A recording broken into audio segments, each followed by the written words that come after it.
Reproductive health में WHO ने हमें बताया कि हमें फिजिकली, इमोशनली, बिहेवियरली, सोशली, इन सारे एक्सेप्ट में हमें रिप्रोडक्टिवली हेल्दी होना चाहिए। इंडिया एक पहली कंट्री थी जिसने फैमिली प्लानिंग प्रोग्राम्स के बारे में सोचा। ठीक है, इसमें हमने इनिशिएटिव लिया आरसीएच प्रोग्राम को इंट्रोड्यूस किया। आरसीएच प्रोग्राम में reproductive and child health care इन 1951 में देखा। इसके हमने क्या क्या स्टेप्स लिए, फैमिली प्लानिंग प्रोग्राम के बारे में बताया, बर्थ कंट्रोल मेजर्स इसमें इंट्रोड्यूस करवाए हमने। ठीक है, सेक्स हेल्थ अवेयरनेस पे फैलाई, सेक्स एजुकेशन देनी चालू करी, प्रेग्नेंट मदर और न्यू बॉर्न बेबी को की हेल्थ के बारे में और अवेयरनेस फैलाई, एसटीडीज़ के बारे में अवेयरनेस फैला रहे हैं, उनको कंट्रोल करने के बारे में, एमनियन सेंटेंसेस का मिसयूज़ ना हो, बैन कर रहे हैं। ठीक है, सेक्स रिलेटेड क्राइम के बारे में कंट्रोल करना और उनके बारे में अवेयरनेस फैलाना। ठीक है, और एक CDRI इंस्टीट्यूट है लखनऊ में जिसने सेंट क्रोमोन बनाई है, सहेली नाम से बिकती है, जो एक non hormonal non steroidal contraceptive पिल है। ठीक है, एमनियो सेंटेंसेस की बात करें तो एक प्रीनेटल टेस्ट है। बच्चा पैदा होने से पहले ही हम टेस्ट करते हैं। इसमें क्या होता है ना, फीटस के बाहर एक एक्स्ट्रा एम्ब्रियोनिक जर्म लेयर है जिसे एमनियोन कहते हैं, जिसके जो अपने अंदर एक फ्लूइड रिलीज करती है जिसे एमनियोटिक फ्लूइड कहते हैं। इस एमनियोटिक फ्लूइड में फीटल के सेल्स होते हैं जिससे हमें डीएनए मिल जाता है। डीएनए से हम कैरियोटाइपिंग करके जेनेटिकल डिसऑर्डर्स का पता करते थे कि डाउन सिंड्रोम तो नहीं है हमारे बच्चे को, क्लाइनफिल्टर तो नहीं है, टर्नर तो नहीं है। और इसी कैरियोटाइपिंग से ना हम सेक्स डिटर्मिनेशन भी कर लेते थे बच्चा का कि मेल है कि फीमेल है। ठीक है, तो इंडिया में फीमेल फिटिसाइज बहुत होता था जिसकी वजह से ये टेक्निक हम इंडिया में बैन हो गई। ठीक है, अब बात करें पॉपुलेशन स्टेबलाइजेशन की, तो पॉपुलेशन एक्सप्लोजन की बात करें तो वर्ल्ड की पॉपुलेशन को देखें जो 1900 में 2 बिलियन थी और 2000 आते आते 6 बिलियन हो गई, मतलब 100 साल में 3 गुना बढ़ गई। ठीक है, इंडिया की बात करें तो 2011 में 1.2 बिलियन और 1947 में 350 मिलियन पॉपुलेशन। ठीक है, और 2000 में 1 बिलियन। अब यहाँ पे हम देख रहे हैं वर्ल्ड की पॉपुलेशन 6 बिलियन और इंडिया की 1 बिलियन, मतलब हर एक पर्सन 6 में से एक इंडियन निकल जाए। ठीक है, और 2011 के ही सेंसस में हमने देखा कि जो ग्रोथ रेट थी इंडिया की वो लेस देन 2% थी। ठीक है, अब रीजंस क्या थे कि इतनी ज़्यादा पॉपुलेशन क्यों एक्सप्लोजन हो रहा था इंडिया का, क्योंकि इंडिया एक डेवलपिंग नेशन था, उसका जो हेल्थ केयर सिस्टम है वो अच्छा होता जा रहा था, डेथ रेट जिसकी वजह से कम होते जा रहे थे, infant mortality rate and maternal mortality rate भी घटता जा रहा था। और हमने देखा कि इंडिया की जो पॉपुलेशन है उसका ग्राफ ट्रेंगुलर है। इस ट्रेंगुलर ग्राफ से हमें क्या पता चलता है कि जो मैक्सिमम पॉपुलेशन है इंडिया की वो एक रिप्रोडक्टिव एज में आती है। हमने अवेयरनेस फैलाई कि हमारे दो बच्चे दो ही अच्छे, मैरिजेबल एज को बढ़ाया गया, बॉयज़ के लिए 21 और गर्ल्स के लिए मतलब 18 ईयर्स। ठीक है, कॉन्ट्रासेप्टिव डिवाइसेस को इंट्रोड्यूस किया गया। बर्थ कंट्रोल की बात की जाए तो कॉन्ट्रासेप्टिव डिवाइसेस को देखा। इसमें क्या होता है ना, हम अनवांटेड प्रेगनेंसीज को रोकना चाहते हैं विदाउट सेक्सुअल इंटरकोर्स में कोई इंटरफेयर किए बिना। एक आइडियल कॉन्ट्रासेप्टिव मेथड कैसा होगा, ईजीली अवेलेबल होना चाहिए, रीजनेबल होना चाहिए। ठीक है, आसानी से मिल जाए आपको, यूज़र फ्रेंडली हो, इफेक्टिव तो होना ही चाहिए। ठीक है, कम से कम साइड इफेक्ट हो उसके, और कोई भी इंटरफेयर ना करे सेक्सुअल एक्ट में, और रिवर्सिबल भी हो। कॉन्ट्रासेप्टिव मेथड्स की बात करें तो natural method, barrier method, intrauterine devices, oral contraceptive pills, implant, injectables और सर्जिकल मेथड्स आते हैं। ठीक है, नेचुरल मेथड की बात करें तो इसका मोड ऑफ एक्शन ये है कि स्पर्म और ओवा को एक दूसरे से मिलने से रोकना। ठीक है, कैलेंडर मेथड की बात करें या इसको पीरियोडिक अब्स्टिनेंट और रिदमिक मेथड भी कहा जाता है। इसमें क्या है ना, हम जब ओवुलेशन साइकिल को पढ़ते हैं तो 1 to 28 डेज़ की साइकिल में 14 डेज ओवुलेशन होता है। ठीक है, अगर स्पर्म 12 डे भी आया तो वो 2 दिन उसकी लाइफ चल सकती है, और ओवा ओवा भी क्या नाम है 24 आवर्स तक लाइव रह सकता है। ठीक है, और ये 1-2 दिन आगे पीछे भी हो सकते हैं। ठीक है, इसीलिए हम चाहते हैं कि 10 to 17 डेज़ पे अगर सेक्सुअल कांटेक्ट को अवॉइड किया जाए फर्टाइल पीरियड में, तो इससे हम ये एक तरीके का नेचुरल मेथड की तरह काम करेगा, ठीक है। डे ऑफ ओवुलेशन को पता करने का तरीका है बेसल बॉडी टेम्परेचर को चेक करना, और क्या है, बिलिंग मेथड्स और सर्विकल मेथड्स है, ठीक है। अच्छा, नेचुरल मेथड में दूसरा वो है क्वार्टरस इंटरप्टस और विड्रोल मेथड। इसमें क्या है ना, मेल पार्टनर बिफोर एजुकुलेटरी विड्रॉल कर ले, ठीक है। अब बात करें इसके लिए, मेल का बहुत ज़्यादा सेल्फ कंट्रोल चाहिए होता है, और तो और क्या नाम है, प्री एजुकुलेटरी फ्लूइड में भी स्पर्म हो सकते हैं, ठीक है। लैक्टेशन अमेनोरिया की बात की जाए तो ये सिर्फ 6 महीने तक ही एप्लीकेबल है। इसमें क्या होता है ना, जब तक बच्चा ब्रेस्ट फीडिंग कर रहा है, और क्या नाम है, 6 मंथ तक, ठीक है, कोई पीरियड्स नहीं आ रहे होते हैं, कोई मेंस्ट्रुएशन साइकिल नहीं चल रही होती है, ठीक है, प्रोलैक्टिन हाई रह रहा होता है, नेगेटिव फीडबैक जा रहा होता है एफएस को, एलएच को, ठीक है, तो इसीलिए कोई ओवुलेशन नहीं चल रही होती है। बैरियर मेथड में मोड ऑफ एक्शन होता है कि फिजिकल कांटेक्ट ऑफ ओवा और स्पर्म को रोकना, ठीक है। मेल के लिए इसके लिए आते हैं कॉन्डम्स जो पीनस को कवर कर लेते हैं, collect cement during ejaculation, prevent STDs से भी बचाते हैं। इसका एक ब्रांड है निरोध, जो बहुत ज़्यादा वो होता है। फीमेल्स के लिए डायफ्राम्स आते हैं, सर्विकल कैप्स और वर्ल्ड्स आते हैं, जो क्या नाम है, कवर करते हैं वेजाइना सर्विक्स को, कलेक्ट करते हैं सीमन को, ठीक है। इनकी इफ़ेक्टिवनेस बढ़ाई जा सकती है अगर हम स्पर्मिसिडल जेलीज़ को यूज़ करें, क्रीम्स को यूज़ करें, ठीक है। और क्या नाम है, फेमिडोम फीमेल कॉन्डम्स भी होता है, ठीक है। अब ये जो जितने भी ये दिख रहे हो ना, कॉन्डम्स हो गए और फेमिडोम्स, ये सिंगल यूज़ हैं, बट डायफ्राम और सर्विकल कैप्स और वोल्ट्स, इनको ये रीयूजेबल भी हैं, ठीक है। अब बात करें इंट्रायूटेरी डिवाइसेस की, आईओडीज़ की, तो ये क्या होते हैं ना, ये सिर्फ फीमेल ही यूज़ कर सके क्योंकि यूट्रस में जाके लगेगा, ठीक है। इसके लिए मेडिकल एक्सपेक्ट होना ज़रूरी है, इसको इंसर्ट करने के लिए कोई सर्जिकल ज़रूरी नहीं है। फैगोसाइटोसिस ऑफ स्पर्म करेगा, ठीक है। बहुत ज़्यादा लोग, मतलब बहुत ज़्यादा ही यूज़ होता है ये मेथड, ठीक है। इसके दो बच्चों के बीच में गैप के लिए ज़्यादातर यूज़ किया जाता है। आईओडीज़ के बारे में बात कीजिए तो non medicated biological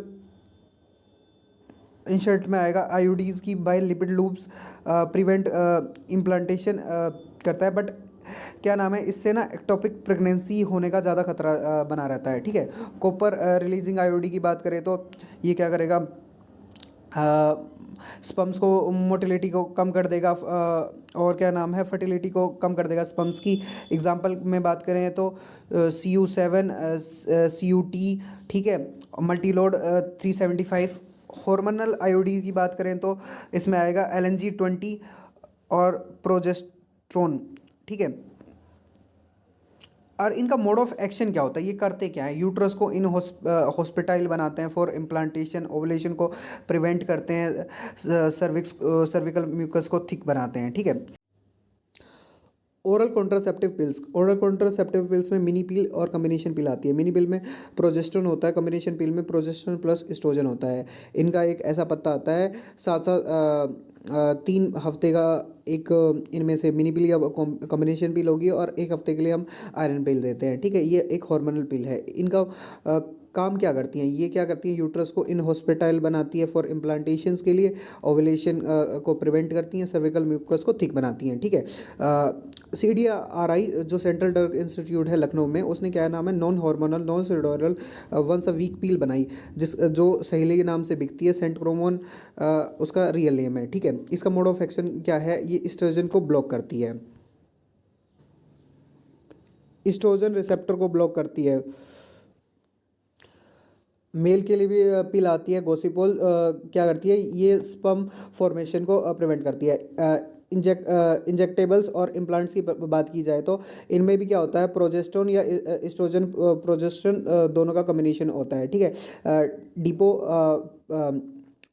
depot Provera एक इंजेक्शन आता है जिसमें ये होता है, या तो प्रोजेस्टेरोन या एस्ट्रोजन प्रोजेस्टेरोन दोनों का कॉम्बिनेशन होगा, जो हाई रखेगा, ठीक है। और इम्प्लांट्स भी ये कैप्सूल्स होते हैं, कैप्सूल्स जिनमें ये होता है, ये नॉन सर्जिकली वो किए जाते हैं। नोर प्लांट जो है जिसमें 6 कैप्सूल्स होते हैं, वो 5 साल के लिए आपको क्या नाम करेगा, कॉन्ट्रासेप्टिव मेथड की तरह यूज़ होगा। एक इम्प्लांट करके आता है जिसमें एक कैप्सूल होता है, जो 3 साल के लिए आपको वो कर देगा, क्या नाम है, कॉन्ट्रासेप्टिव मेथड की तरह यूज़ होगा, ठीक है। सर्जिकल मेथड्स की बात करें तो ये एक टर्मिनल मेथड होता है, मतलब जिनकी फैमिली कंप्लीट हो चुकी है।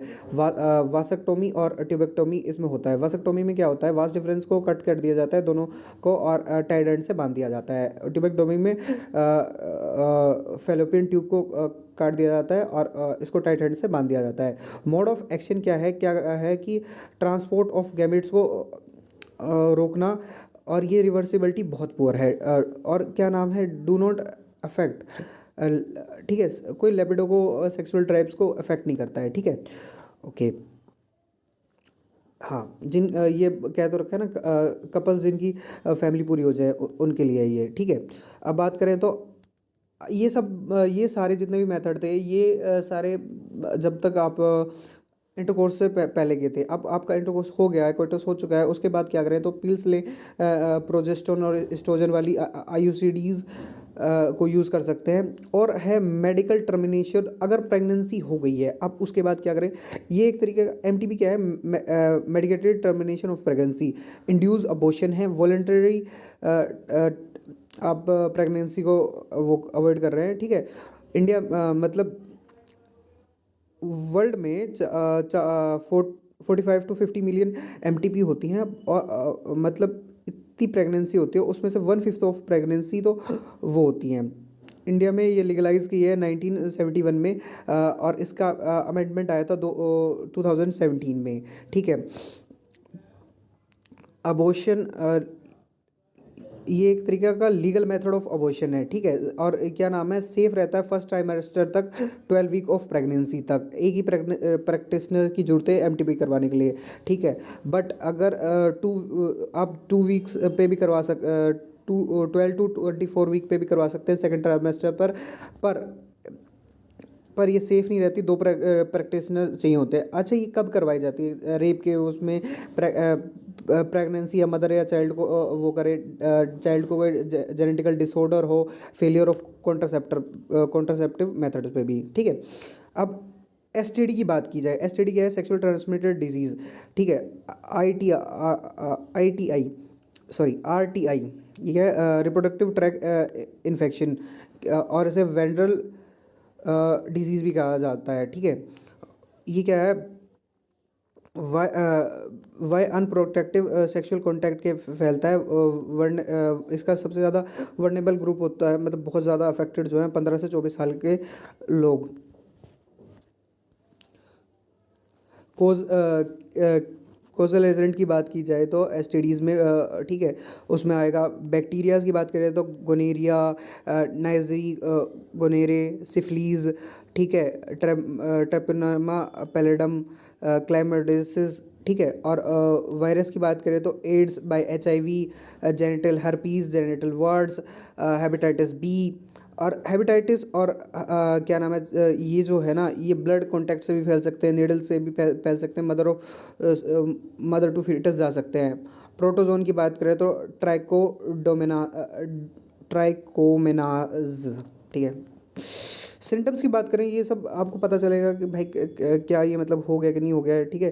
तो पेल्विक इन्फ्लेमेटरी डिजीज़, ठीक है, जेनेटिकल डिस्चार्ज होगा, बर्निंग सेंसेशन फील होगी वहाँ पे, अबॉर्शन हो सकता है, स्टील बर्थ हो सकता है, ठीक है, इनफर्टिलिटी आ सकती है, ठीक है, एक्टोपिक प्रेगनेंसी हो रही है, ये सारे सिम्टम्स हैं उसके, ठीक है। इससे प्रिवेंशन क्या है कि आप लिमिटेड सेक्सुअल पार्टनर रखें, अवॉइड रखें किसी भी अननोन पर्सन से सेक्सुअल कॉन्टैक्ट बनाना, बैरियर मेथड्स यूज़ करें, और कोई भी डाउट हो तो डॉक्टर के पास जाएँ, ठीक है। जेनेटल हर्पीस, हेपेटाइटिस बी और एचआईवी जो एड्स है, वो इनक्योरेबल एसटीडीज़ के अंडर आते हैं, मतलब इनका कोई क्योर नहीं है, ठीक है। अब बात करें इनफर्टिलिटी की। इनफर्टिलिटी क्या है, मतलब कि आप 2 साल तक अनप्रोटेक्टिव सेक्सुअल कांटेक्ट बना रहे हैं और फिर भी आपका कोई बेबी चाइल्ड कंसीव नहीं कर पा रहे हैं, ठीक है। इसके कुछ फिजिकल रीजंस भी हो सकते हैं, कंजेनिटल रीज़न भी हो सकते हैं, डिजीज़ भी हो सकती है, कोई ड्रग आप ले रहे हो वो हो सकता है, इम्यूनोलॉजिकल रीज़न भी हो सकता है, मेंटल और साइकोलॉजिकल स्ट्रेस भी हो सकता है, ठीक है। मेल की बात करें तो मेल में ओलिगोस्पर्मिया मतलब 2 स्पर्म काउंट होता है, एजोस्पर्मिया, एस्थोस्पेर्मिया, ये सारे रीजंस हैं। और मेजरली रीज़न यही आता है कि आपको बहुत ज़्यादा स्ट्रेस है, ठीक है, आपकी एडिक्टिव सेडेंटरी लाइफस्टाइल है, अननोन रीज़न भी पाए जा सकते हैं, ठीक है। अब इन सब के लिए हम क्या करें, अब इनफर्टाइल हैं तो क्या हो, तो उसके लिए कुछ टेक्निक्स है, असिस्टेड रिप्रोडक्टिव टेक्नोलॉजीज आर्ट के अंदर आती हैं, बट एक कॉस्टली मेथड है ये पहले ही बता दूं, ठीक है। इसमें क्या है ना, इन विट्रो फर्टिलाइजेशन की जाती है। इनफर्टिल मतलब आर्टिफिशियल मतलब लैब में करना, ठीक है। मेल का मेल से हम ओवा लेते हैं, ओवुलेशन करवाते हैं, सुपर ओवुलेशन, जिससे बहुत सारे ओवा फीमेल प्रोड्यूस करे, और मेल से उसका स्पर्म लेते हैं, उन दोनों का जाइगोट बनाते हैं, जिससे क्या नाम है, फिर उसके बाद टेस्ट ट्यूब बेबी बनता है, जाइगोट फैलोपियन ट्रांसफ़र करवाएंगे, और क्या नाम है, एम्ब्रियो बनवाएंगे, तो उसको यूट्रस में भेज के एम्ब्रियो ट्रांसफ़र करवाएंगे, ठीक है। ओके, जाइगो एम्ब्रियो ट्रांसफ़र की बात करें तो इसमें क्या नाम है ना, जिफ्ट करवा सकते हैं आईयू टीम, मतलब अगर लेस देन 8 ब्लास्टोमियर है तो हम जिफ्ट करवाएंगे, और मोर देन या 8 से 12 तक है तो हम करवाते हैं इसका वो, ठीक है। इंटर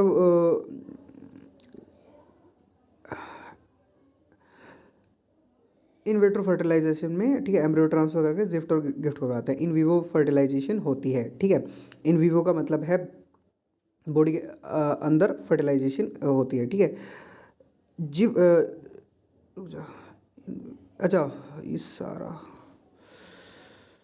सारा शब्द जाइगोट जिफ्ट की बात करें तो इसमें जो फर्टिलाइजेशन है वो क्या नाम है, इन विट्रो होती है, मतलब बॉडी से बाहर होती है, और इसमें फेलोपियन ट्यूब ओपन होनी चाहिए, ठीक है। Okay, gamete intra fallopian transfer की बात की जाए तो ओवा और हम स्पर्म लेंगे, ओवा लेंगे, और इसे डाल देंगे हम, क्या नाम है, उसमें एक फीमेल की फेलोपियन ट्यूब में, ठीक है। फर्टिलाइजेशन इन वीवो होगी, इन विट्रो होगी। इंट्रा साइटोप्लाज्मिक स्पर्म इंजेक्टेबल्स, ठीक है। इसमें क्या करते हैं ना, हम एक ओवा लेते हैं, ठीक है, स्पर्म लाते हैं, उसमें से एक स्पर्म डालते हैं, ठीक है। ये करते कब हैं, जब क्या नाम है, मेल का स्पर्म काउंट बहुत कम होता है, इंट्रा आर्टिफिशियली वो कर रहे होते हैं, ठीक है। आर्टिफिशियल इंसेमिनेशन भी कर सकते हैं, ठीक है। ओके, मतलब वही जो पीनस की हेल्प से कर रहे थे वही हम इंजेक्शन की हेल्प से स्पर्म्स ला के यहाँ पे इंसेमिनेशन कर देंगे। सरोगेसी का मतलब क्या है, सरोगेसी क्या है, बायोलॉजिकल पेरेंट्स से हम स्पर्म ओवा ले लें, उन्हें फर्टिलाइज करें, और फिर क्या नाम है, जाइगोट एम्ब्रियो बनाकर एक दूसरी औरत के वूम में डाल दें, ठीक है।